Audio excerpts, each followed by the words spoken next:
నీ తమ్ముడు ఇక్కడ ఉన్నాడు బాబా.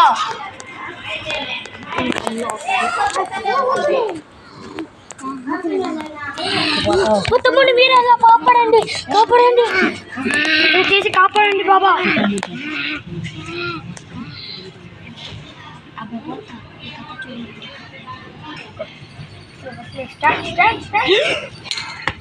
ఈ కథ మీరు తెలుసుకోవాలంటే లైక్, సబ్స్క్రైబ్, షేర్ అని చేసుకోండి. ఇంకా కథలోకి వెళ్ళండి.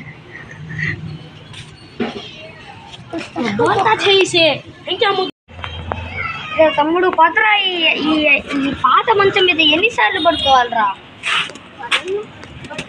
నేను పడుకోరే, రోజులు రా ఇలా పడుకోవాలి. ఏంది ఆ శబ్దాలు? మళ్ళీ ఆ గాజు మొక్క దెయ్యం మా తమ్ముళ్ళు ఆవహించిందా?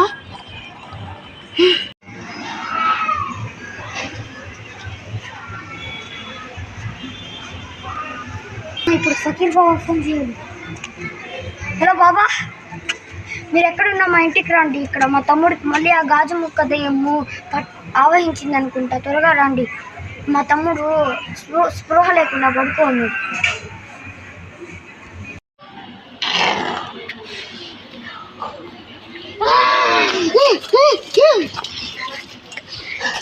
నన్నెవరు ఆపలేరురా. నేను ఆపడానికి మా ఫకీర్ బాబా ఉన్నాడు రా.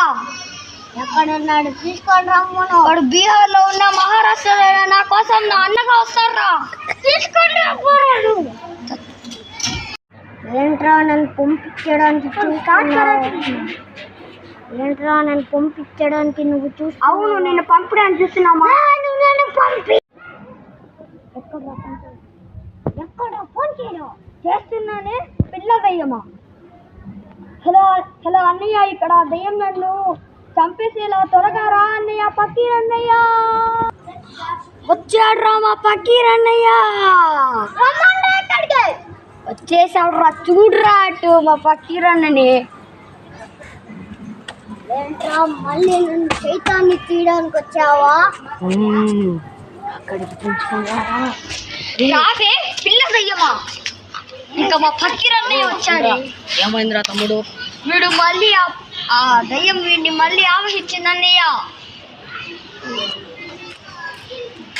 మహిమ పంతు పట్టాలి.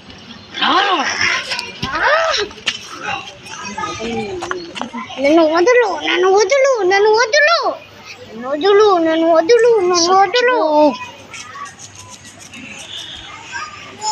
రే తమ్ముడు అప్సర్, ఆ దయ్యం నిన్ను మళ్ళీ మీ తమ్ముడిని మళ్ళీ ఆవహించవచ్చు. జాగ్రత్తగా ఉండు.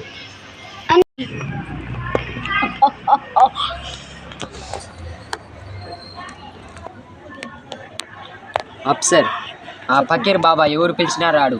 నువ్వు పిలిచి ఎందుకు వచ్చాడు? అసలు నీకి ఆ బాబాకి సంబంధం ఏంటి? ఎందుకంటే చిన్నప్పటి నుంచి మేము వినిపి ఇదంతా తెలియాలంటే మా కథ వినాలి. నీ కథ ఏంటి చెప్పు. అది పార్ట్ 2లో చెప్తా.